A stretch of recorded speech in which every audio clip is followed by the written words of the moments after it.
tenido la delicadeza de dejarlas por escrito para que nosotros también podamos triunfar. En Aquí Entre Nos, este es el libro recomendado para hoy.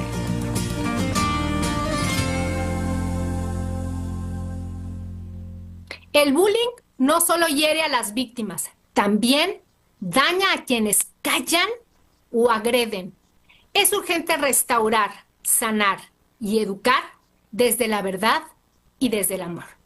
Janina Cosimi está con nosotros para explicarnos estos súper temas del bullying. Ella ha sacado un libro que se llama justamente así, Bullying, Entender, Prevenir y Restaurar. Janina, bienvenida, platícanos de tu libro que ha sido un bestseller y que has estado vendiendo muchísimo también. Poderlo compartir con todos aquellos que nos están escuchando y viendo a través de la R. Hola Verónica, hola a toda la audiencia, un gusto estar acá. Bien, que digamos, esa frase está apuntada porque por lo general las personas creen que las únicas víctimas que van a tener consecuencias en una situación de bullying son las víctimas nada más, pero también son los observadores y también son los agresores los que pueden tener consecuencias que los pueden acompañar toda su vida si no hay una intervención adecuada. Entonces esa frase está dirigida para corregir a lo mejor ese mito con respecto a las consecuencias del bullying, ¿no?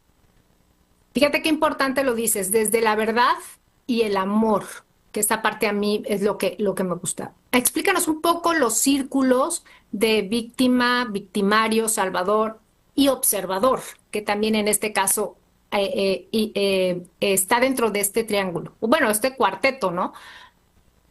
Bueno, el bullying es un fenómeno grupal, no es una gresca, no una pelea entre dos iguales, sino que es un fenómeno grupal que termina afectando a todo el grupo y teniendo consecuencias en el grupo y en todos los individuos que pertenecen a ese grupo. Siempre la mirada está puesta en la víctima, quien es quien recibe las agresiones.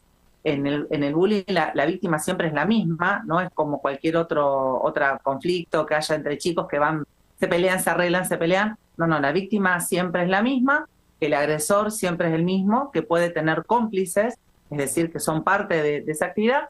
Y después tenemos los espectadores y los observadores, que también pueden tener consecuencias si no hay una intervención adecuada, que tienen muchísimo poder. Son aquellos que están mirando y algunos gozan de esa situación o fingen gozar para mantenerse de alguna manera protegidos por los agresores o el agresor, y el observador que mira por lo general con temor a que le pase él eso, y trata de mantenerse invisible y al margen.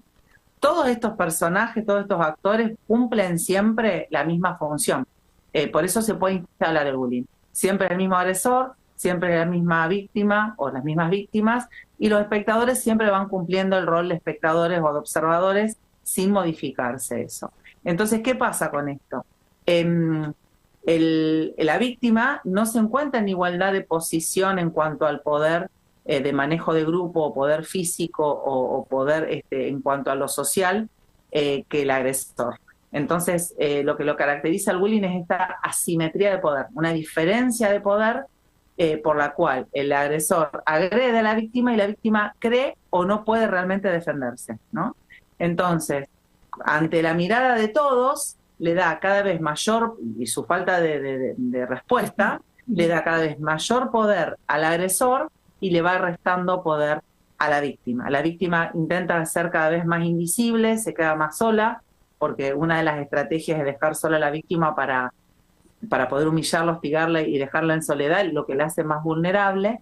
Y esta dinámica de agresiones se va profundizando. Hay una escalada, ¿no? Lo que empieza con un chiste, porque no es que de un día para el otro se instale el bullying, lo que un día empieza a pasar es que empiezan a hacerse bromas y chistes, a lo mejor a varios, y algunos responden, entonces el agresor entiende que no va por ahí porque esa persona se va a defender, y en algún momento se topa con alguien que no se defiende, entonces esa agresión empieza a repetirse. ¿Por qué? Porque la víctima no se defiende, porque convence al resto que es gracioso, porque da argumentos por los cuales esa persona, esa chica, ese chico, merecen de alguna manera que se les ría, o sea porque, bueno, se destaca y acá le decimos un fachón o un nerd, se destaca en sus estudios o porque tiene alguna fisionomía, una cuestión física o por lo que fuera. Entonces convence al grupo de que eso todos nos tenemos que reír, o por temor el grupo se ríe. Entonces cada vez las agresiones son más frecuentes y más violentas. A ver. Entonces se instala esa dinámica de agresión, ese espiral negativo, y ahí es donde se instala el bullying, ¿no? Antes era violencia, que se va naturalizando, se instala y se convierte en bullying como fenómeno. Tengo dos preguntas aquí que son un poquito diferentes, pero bueno, en la primera parte que estás diciendo de los observadores, pueden llegar a ser cómplices entonces. Un observador inactivo llega a ser cómplice también de este bullying, ¿no? Aunque no lo haga directamente. Ahora, la cuestión de los... El observador siempre es cómplice.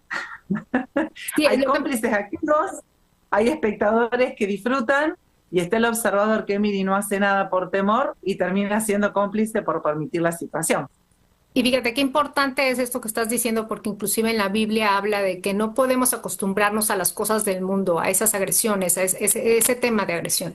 Me voy directamente a que me puedas resolver cómo poner los límites, cómo enseñar a nuestros hijos a poner esos límites, cómo hacerlo.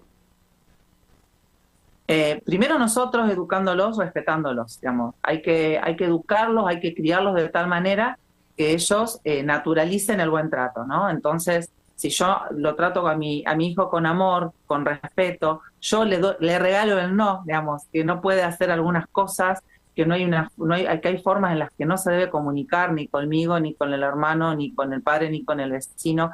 Digamos, ahí nosotros, la educación de los papás es por el ejemplo, ¿no? Pero tiene que ser intencional. Yo le tengo que enseñar que él es valioso y que es importante y que es merecedor de buen trato. Primero con el ejemplo. Lo trato bien, lo cuido, no lo agredo ni física ni verbalmente, no hago bromas que no correspondan, porque él va a naturalizar la forma en que se ha tratado en casa y lo va a llevar a donde sea. Y después con la palabra, ¿no? En cada situación tenemos que poder intencionalmente los papás, porque la escuela tiene una educación formal, la educación en casa es informal, pero puede ser intencional. Puedo aprovechar cada situación para enseñarle bien, una pelea con el hermano, bien, cómo se pide un juguete, cómo se responde ante el hermano que te roba el juguete, te saca el juguete y no te lo quiere devolver. Bien, aprender a decir que no. ¿Por qué? Porque nosotros solimos decirle a los chicos que son súper valiosos, que Jesús se murió por ellos, que son importantes y demás, ¿no? Pero después en la práctica eso no lo viven. ¿Por qué? Porque siempre les hacemos ceder, ¿no? Por amor. Y bueno, ¿qué es el amor? Cuando Dios nos dice que nosotros debemos amar a los demás como a nosotros mismos. Y no estoy yéndome a una filosofía egocéntrica y ególatra donde yo estoy primero, sino que si yo amar es desear y hacer cosas buenas por el otro.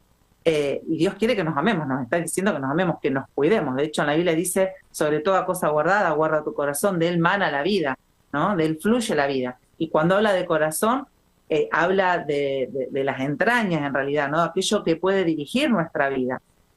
Según como estamos adentro, nos vamos a reflejar afuera, ¿no? Así como el hombre ve reflejado el rostro en el agua, también lo ven sus acciones. Entonces, si yo no le enseño a tener acciones de amor, de autocuidado por sí mismo, lo llevo al mundo, afuera, a exponerse a un lugar donde si él no marca el límite, por lo general no lo van a respetar.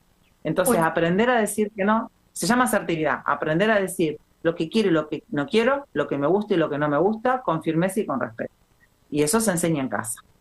Me gustaría, este segmento está a punto de acabar, pero me gustaría que en el siguiente segmento, en el siguiente programa que pudiéramos hacer, nos enseñaras frases y esta parte de lo que tú decías, de lo que es la diferencia entre contestar asertivamente y contestar agresivamente. Creo que esta parte nosotros como padres tenemos que enseñarlo muy bien a nuestros hijos. Janina, pásame por favor tus redes sociales, tu libro, ¿cómo lo podemos conseguir? Adelante. Bien, mis redes sociales, tengo una página web, janinacosime.com, y después en Instagram, en Facebook estoy igual, Janina Cosime, y el libro se puede conseguir fuera de Argentina en Amazon, tanto en la versión en papel como en la versión digital. Así que bueno, está con mi nombre también, así que espero que les guste. Janina Cosime. Recuerda este nombre, bullying. Entender, prevenir y restaurar. Recuerda que lo escuchaste aquí entre nos y esta es la R, la radio que se oye y se ve en la rradio.com. ¿Sabías